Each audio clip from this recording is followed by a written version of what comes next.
दोस्तों, इस एपिसोड में हम बात करने वाले हैं सिद्धू मूसेवाला के करियर के सबसे इम्पोर्टेंट एल्बम मूव स्टेप के बारे में। ये इसीलिए भी इम्पोर्टेंट है क्योंकि ये उनका लास्ट एल्बम था, और इसीलिए भी क्योंकि इसके आते ही बड़े बड़े पंजाबी सिंगर्स के होश उड़ गए थे। Move step Punjabi music industry के लिए एक रेवोल्यूशनरी सॉन्ग था क्योंकि उनके इस एक ही एल्बम में 32 सॉन्ग्स थे। आप ही सुन के सरप्राइज होंगे, लेकिन जब ये एल्बम रिलीज हुई थी ना, तो बहुत सारे पंजाबी सिंगर्स ने अपनी अपनी एल्बम्स जो कि रिलीज़ होने वाली थी उनको पोस्टपोन कर दिया था।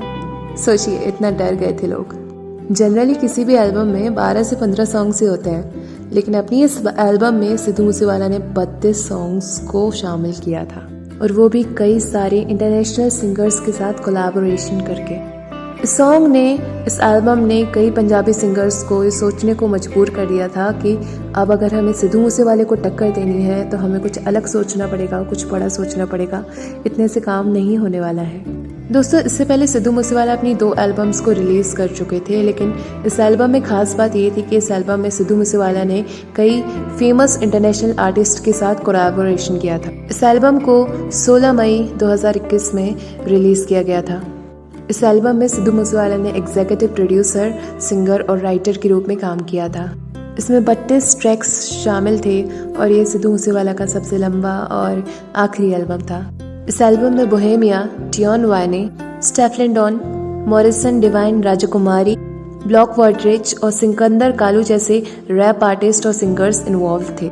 बाकी इनके सॉन्ग्स जितनी तेजी से वायरल हो रहे थे ना, उनका फेम वर्ल्ड वाइड उतना ही ज़्यादा बढ़ रहा था। उनके सॉन्ग्स की बीट की तरह ही उनके करियर का ग्राफ तेजी से ऊपर जा रहा था। 12 सितंबर 2021 सिद्धू मूसेवाला ने लंदन के वायरलेस फेस्टिवल में सिंगर मिस्ट के साथ परफॉर्म किया। वो इस म्यूजिक फेस्टिवल में परफॉर्म करने वाले फर्स्ट इंडियन सिंगर थे। सिद्धू मूसेवाला के 3 सॉन्ग बिलबोर्ड ग्लोबल एक्सेल के चार्ट में भी फीचर किए जा चुके थे।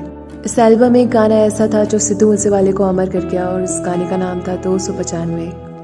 माना जाता है कि दुनिया के सभी पंजाबी गाने एक तरफ और 295 तराजू के दूसरे तरफ। इसमें खास बात ये थी कि इसमें सिद्धू मूसेवाला ने पंजाब के सोशल, पॉलिटिकल और रिलीजनल डिस्प्यूट्स पर अपने पिता से उनकी बातचीत दिखाई थी। उनके फैंस का मानना था कि इस गाने में सिद्धू मूसेवाला ने पंजाबी सियासत के ऐसे मामलों को सामने रख दिया जिन्हें बोलना बहुत ज़रूरी था, और जिन्हें बोलने की ताकत और किसी में ना थी। ये एक ऐसा रेवोल्यूशनरी सॉन्ग था जिसकी वजह से कोई भी मारा जा सकता था, लेकिन सिद्धू मूसेवाला ने अपना साहस दिखाया। सिद्धू मूसेवाला की डेथ के बाद भी उस सॉन्ग की बहुत बात की गई थी। इस सॉन्ग को उनकी डेथ डेट के साथ भी कनेक्ट किया जाता है, क्योंकि इस सॉन्ग का नाम है 295 और उनकी डेथ हुई थी 29 मई, मतलब 29/5 को। सोशल मीडिया में सॉन्ग्स के बारे में भी बहुत बातें हो रही थी। उनका ये सॉन्ग पंजाब की ग्रंथ में की गई बेअदबी से लेकर सरकार में धार्मिक करप्शन और इन सारे केसेस में मीडिया का रोल बताया गया था। इस गाने के कुछ लिरिक्स थे: टर्मा दे नाम ते डिबेट मिलूगी, सच बोलूंगा तो मिलू 295, करेंगा तरक्की पुते हिट मिलूगी। अगर इस गाने के मीनिंग की बात किया जाए तो ये कहा जा रहा है कि धर्म के नाम पर यहाँ पर डिबेट होती रहती है। यहाँ सच बोलते हैं तो सेक्शन 295 का पर्चा दायर किया जाता है। अगर तुम तरक्की करोगे तो तुम्हें नफरत मिलेगी। सॉन्ग में जिस सेक्शन 295 की बात की गई है ना, वो सेक्शन इंडियन लॉ का सेक्शन 295 है, जिसमें रिलीजन को लेके रूल्स बनाए गए थे। उनका ये सॉन्ग 295 बिलबोर्ड ग्लोबल में 154 नंबर पे था, और इस लिस्ट में शामिल होने वाले मूसेवाले फर्स्ट पंजाबी सिंगर थे। बाकी सॉन्ग का टाइटल और उनकी डेथ डेट मैच होने की वजह से उनकी डेथ के बाद इस सॉन्ग को बहुत ज़्यादा प्ले किया गया था। उनके स्टार्टिंग के कुछ सॉन्ग्स उन्होंने हम्बल म्यूज़िक के साथ किए थे, जो कि काफ़ी सक्सेसफुल भी रहे। लेकिन जैसे हमने पहले भी बात की है कि जब मूसेवाले को सारे राइटर्स ने मना कर दिया, तो मूसेवाला ने अपने खुद के सॉन्ग्स लिखने की ठान ली थी। 31 अगस्त 2019 में उन्होंने अपना ऑफिशियल रिकॉर्ड लेबल लॉन्च किया था। मूसेवाला ने अपने इस लेबल को 5911 इसलिए नाम दिया था क्योंकि उन्हें अपना ट्रैक्टर बहुत पसंद था। उन्हें एग्रीकल्चर से जुड़े रहना काफ़ी पसंद था, इसलिए उन्होंने अपने लेबल को ये नाम दिया। उन्हें अपने ट्रैक्टर से इतना ज़्यादा लगाव था कि उन्होंने उसे मॉडिफाई करके अपने घर पे रखा था। वो कई बार इस ट्रैक्टर पर बैठकर अपनी वीडियोस और रील्स को शूट करके फेसबुक या फिर किसी भी सोशल मीडिया पर पोस्ट भी करते थे।